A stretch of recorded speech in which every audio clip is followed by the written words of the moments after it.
আসসালামু আলাইকুম ওয়া রাহমাতুল্লাহি ওয়া বারাকাতুহু। প্রিয় ভিউয়ার্স, সবাই কেমন আছেন? আশা করি সবাই ভালো আছেন। আমিও ভালো আছি আলহামদুলিল্লাহ। আপনারা দেখতেছেন ভাষা শিখি ভিন্ন দেশের ইউটিউব চ্যানেল এবং ভাষা শিখি ভিন্ন দেশের ফেসবুক পেজ। আপনাদের সাথে আছি আমি কামরুল হাসান। তো বরাবরের মতো আবারও একটি নতুন এপিসোড নিয়ে চলে আসলাম আপনাদের সামনে। তো আজকের এপিসোডেও আমরা কিছু আরবি ভাষা শিখবো, আরবি ভাষার কিছু বাক্য শিখবো আর অর্থসহ। তো ভাই, আমি বরাবর সবসময় বলে থাকি যে আমরা যারা মিডল ইস্ট আসতে চাই, অর্থাৎ মধ্যপ্রাচ্যের দেশগুলোতে আসতে চাই, দুবাই, সৌদি, কাতার, ওমান, কুয়েত, বাহরাইন, এরকম দেশগুলোতে আমরা যারা আসতে চাই, সেই দেশগুলোতে কিন্তু অবশ্যই আরবি ভাষায় কথা বলা হয়। আর আমরা যদি এই দেশে আসতে চাই, এই দেশে এসে কাজ করতে চাই, তো কর্মক্ষেত্রে কিন্তু আমাদেরকে আরবি ভাষায় কথা বলতে হবে, তাদের সাথে মিশে চলতে হবে। সেই জন্য অবশ্যই আমাদের আরবি ভাষাটা শেখা অত্যন্ত জরুরি যদি আমরা মধ্যপ্রাচ্যের দেশগুলোতে এসে কাজ করতে চাই। তো ভাই, সেই জন্য অবশ্যই আরবিটা শেখা অত্যন্ত জরুরি। সেই জন্য আমি এই চ্যানেলে আরবি বিষয়ে ভিডিও বানাই এবং আরও দুইটা বিষয় ভিডিও বানাই, ইংরেজি এবং হিন্দি, কারণ এগুলোও জরুরি, আমি বলে দিই প্রতিটা ভিডিওতে। তো এখন আমি যেটা নিয়ে কথা বলতেছি আমি সেটা নিয়ে কথা বলবো, অন্য ভাষা নিয়ে কথা বলবো না, অন্য ভাষা নিয়ে অন্য ভিডিওতে কথা বলবো। এই ভিডিওতে আমি শুধু এটাই বলবো যে আরবি ভাষা শেখাটা অত্যন্ত জরুরি। সেটা হচ্ছে যদি আপনি মিডল ইস্টে আসেন, মধ্যপ্রাচ্য দেশগুলোতে আসেন কাজের জন্য, তাহলে কিন্তু ভাই কর্মক্ষেত্রে অনেক জায়গায় আপনাকে, সব জায়গায়, অনেক জায়গায় না, কারণ আরব কান্ট্রি, এখানে তো আরবি ভাষায় কথা বলতেই হবে, সব জায়গায় আপনাকে আরবি ভাষায় কথা বলতে হবে। সেই জন্য আপনাকে আরবি শিখে আসতে হবে। এখন দেখেন ভাই, অনেকে কি করে, নতুন যখন আসে দালালের মাধ্যমে আসে, তো দালাল কি করে, তাকে এখানে আনার পর ছেড়ে দেয়, বলে তুমি তোমার মতো কাজ খুঁজো, কাজ করো। তো সেই মানুষটা যাবে কোথায়? সে ভাষাও জানে না, সে কাজ খুঁজবে কিভাবে? সে কাউকে গিয়ে বলতে পারবে না, বুঝাতে পারবে না যে আমার কাজ চাই বা আমি নতুন আসছি, এগুলো বুঝাতে পারবে না। সেই জন্য অবশ্যই দেশে থেকে যদি আরবি শিখে আসেন, তাহলে বা এই দেশে আসার পর আপনি সমস্যায় পড়লে কিন্তু কোনো সমস্যা হবে না। আপনি আরবি ভাষায় কথা বলতে পারলে আপনি তাদেরকে বুঝাতে পারবেন, কথা বলতে পারবেন, এবং আপনি খুব সহজে কাজ পেয়ে যাবেন এবং খুব সহজেই আপনি মানে স্ট্রাগল করতে পারবেন। তো শুরু করা যাক, বেশি কথা না বলে মূল ভিডিওটা শুরু করি। তো এই যে দেখেন, এই নাও তোমার বেতন, এই নাও তোমার বেতন, এটা হচ্ছে বাংলা একটা বাক্য। এই নাও তোমার বেতন, এটার আরবি হবে শিল হাজা রাতিব মালিন্তা, শিল হাজা রাতিব মালিন্তা, শিল হাজা রাতিব মালিন্তা, এটা হচ্ছে আরবি। এই নাও তোমার বেতন, এটার আরবি হবে শিল হাজা রাতিব মালিন্তা। এখানে শিল অর্থ নেওয়া, হাজা অর্থ এই, রাতিব অর্থ বেতন, রাতিব অর্থ বেতন, ইন্তা অর্থ তোমার, রাতিব অর্থ বেতন, ইন্তা অর্থ তোমার। তো দেখেন, এই এই নাও তোমার বেতন, এটার আরবি হবে শিল হাজা রাতিব মালিন্তা। তারপর দেখেন, এই নাও আমার পক্ষ থেকে উপহার, এই নাও আমার পক্ষ থেকে উপহার, এটা হচ্ছে বাংলা বাক্য। এটার আরবি হবে শিল হাজা হাদিয়া মিনানা, শিল হাজা হাদিয়া মিনানা, শিল হাজা হাদিয়া মিনানা। এই নাও আমার পক্ষ থেকে উপহার, এটার আরবি হবে শিল হাজা হাদিয়া মিনানা। এখানে শিল অর্থ নাও, হাজা অর্থ এটা, হাদিয়া অর্থ উপহার, মিন অর্থ থেকে, আনা অর্থ আমার, অর্থাৎ আমার থেকে উপহার নাও। তো এখানে বলতেছে এই নাও আমার পক্ষ থেকে উপহার, তো এটার আরবি হবে শিল হাজা হাদিয়া মিনানা। তারপর দেখেন, আমি আজ ছুটি চাই। এখন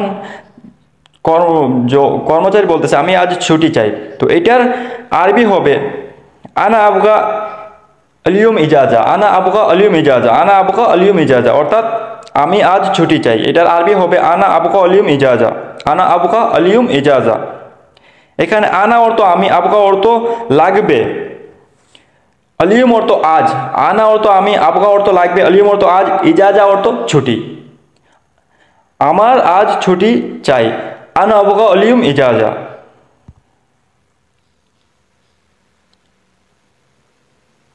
তারপর দেখেন, না কাজ আছে আজ, না কাজ আছে আজ। এখানে এটা হচ্ছে বাংলা বাক্য, না কাজ আছে আজ, এটার আরবি হবে লা ফি শুগল আলিয়ুম, লা ফি শুগল আলিয়ুম। তো এখানে লা অর্থ না, ফি অর্থ আছে, শুগল অর্থ কাজ, আলিয়ুম অর্থ আজ। তো দেখেন, না কাজ আছে আজ, এটার আরবি হবে লা ফি শুগল আলিয়ুম। তারপর দেখেন, আজ জুমা সব জায়গায় ছুটি, আজ জুম্মা সব জায়গায় ছুটি, এটার আরবি হবে অলিয়ম জুমা কুল্লু দুনিয়া ইজাজা, অলিয়ম জুমা কুল্লু দুনিয়া ইজাজা। আজ জুম্মা সব জায়গায় ছুটি, এটার আরবি হবে অলিয়ম জুমা কুল্লু দুনিয়া ইজাজা।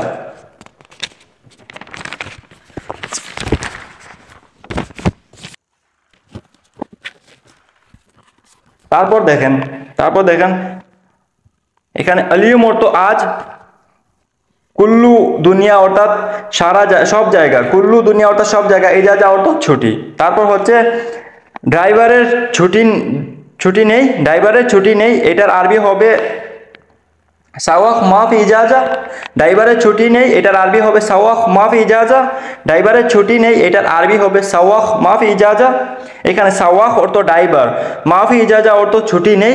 সাওয়াক অর্থ ড্রাইভার, মাফি ইজাজা অর্থ ছুটি নেই। ড্রাইভারের ছুটি নেই, এটার আরবি হবে সাওয়াক মাফি ইজাজা। তারপর দেখেন না ড্রাইভারের ছুটি নেই, এটা হচ্ছে বাংলা বাক্য, এটা আরবি হবে লা সাওয়াক মাফি ইজাজা, লা সাওয়াক মাফি ইজাজা। না ড্রাইভারের ছুটি নেই, এটার আরবি হবে লা সাওয়াক মাফি ইজাজা। এখানে লা অর্থ না, সাওয়াক অর্থ ড্রাইভার, মাফি ইজাজা অর্থ ছুটি নেই। লা অর্থ না, সাওয়াক অর্থ ড্রাইভার, মাফি ইজাজা অর্থ ছুটি নেই। লা সাওয়াক মাফি ইজাজা, ড্রাইভারের ছুটি নেই। তারপর দেখেন এটা আমার ইচ্ছা, হাজা আনা মেজাজ, হাজা আনা মেজাজ, এটা আমার ইচ্ছা, এটা আরবি হবে হাজা আনা মেজাজ। এখানে হাজা অর্থ এটা, আনা অর্থ আমার, মেজাজ অর্থ ইচ্ছে। হাজা অর্থ এটা, আনা অর্থ আমার, মেজাজ অর্থ ইচ্ছে। তারপর দেখেন গাড়ি চালু করো যেতে হবে, গাড়ি চালু করো যেতে হবে। সুগল সাইয়ারা আবগারো, সুগল সাইয়ারা আবগারো, গাড়ি চালু করো যেতে হবে, এটা হচ্ছে বাংলা বাক্য, এটা আরবি হবে সুগল সাইয়ারা আবগারো, সুগল সাইয়ারা আবগারো।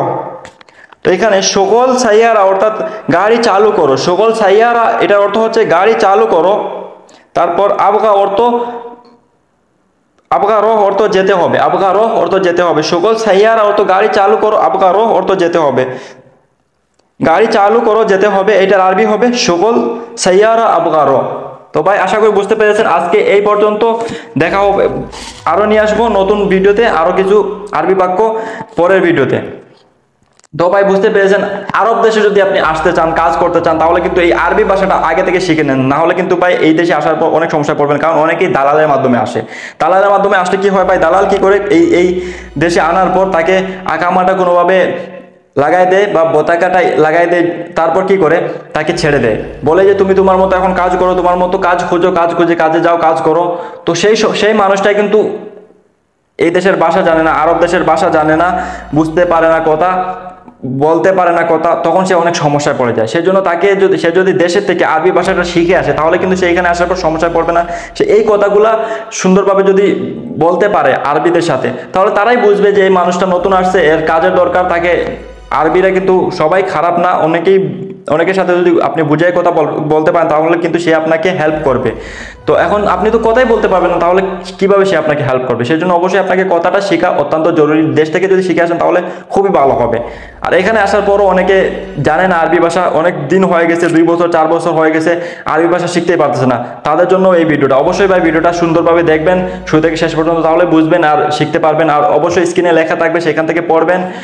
আর উচ্চারণ যদি ভুল হয়ে যায়, স্ক্রিনে লেখা থেকে পড়তে পারবেন সেখান থেকে। আর অবশ্যই ভিডিওটা যদি একবার চালিয়ে বুঝতে না পারেন, তাহলে 2 থেকে 3 বার চালাবেন, যতবার সম্ভব আপনার প্রয়োজন ততবার আপনি চালিয়ে দেখবেন, তাহলে কিন্তু শিখতে পারবেন এবং সাথে সাথে বলার চেষ্টা করবেন। তো ভাই অবশ্যই সবাইকে অসংখ্য ধন্যবাদ ভিডিওটা শুরু থেকে শেষ পর্যন্ত দেখার জন্য। আর সবাই ভালো থাকবেন, সুস্থ থাকবেন। আল্লাহ হাফিজ, আসসালামু আলাইকুম রহমতুল্লাহি ওয়া বারাকাতুহু। দেখা হবে নেক্সট ভিডিওতে।